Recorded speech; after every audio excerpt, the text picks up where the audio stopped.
Perak Mishameis, Daf Kuf Mem Vav, sponsored for a bracha v'atzlacha for Hadas Bas Meirav.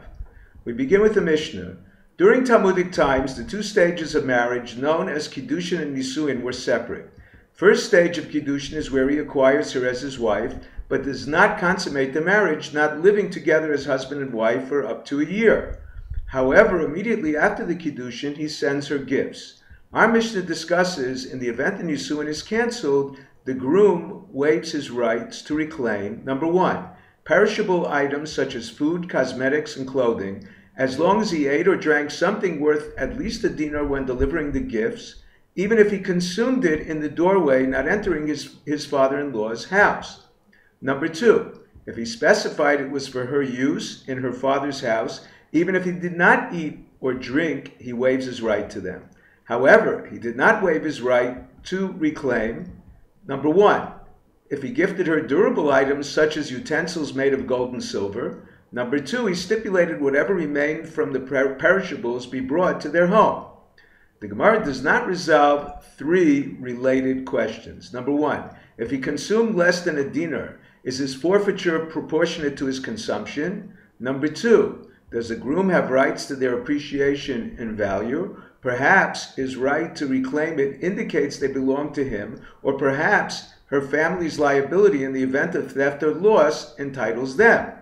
Number three, can he reclaim perishables extant when the Nisuin was cancelled? Although our Mishnah states perishables sent to use in her father's house cannot be reclaimed, apparently even extant at the Nisuin's cancellation, it could refer to inexpensive gifts. Rabbi Yehuda mentions an incident of a groom who gifted his bride new wine, oil, and linen garments in Eretz Yisrael around Shavuos. What does this incident indicate?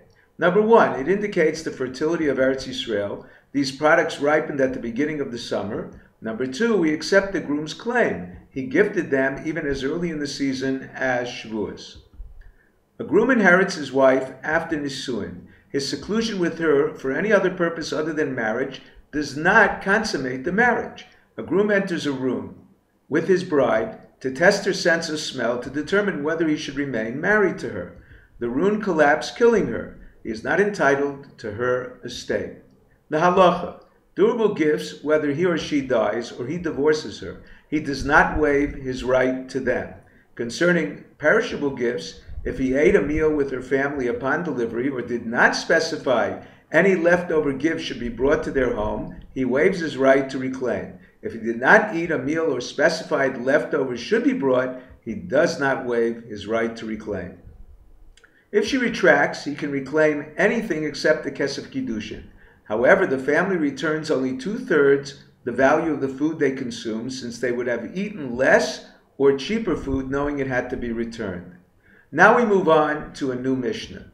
This Mishnah defines what constitutes a matna shchiv meira, a seriously ill person's gift. An introduction. This gift is unique. It does not require a formal transfer by way of an acquisition. Oral instructions naming the recipients of his estate are tantamount to a legal transfer. However, it works only if it is evident his bequest is due to his fear of imminent death. Additionally, if he recovers, the gift is null and void. Therefore, if he retains any land and consequently recovers, his gift stands. If he did not retain anything and recovered, the gift is null and void. The Gemara suggests two authors of our Mishnah who rely on an assessment of intent. The seriously ill person of the Mishnah did not state explicitly the reason he gifted. Rav Nachman states it is Rabbi Shimon ben Manasseh who holds a father who gave away his estate. Assuming his son died upon his return, the gift is null and void. The court assessed his intention to give the stranger only after being convinced his son was no longer alive, although he did not state it explicitly. Rav Shesha states it is Rabbi Shimon Shazuri, who holds a seriously ill person who said, write a get for his wife, the court has it written and given. He forgot to say give it due to the anxiety of the moment. Rav Nachman claims it cannot be Rabbi Shimon Shazuri.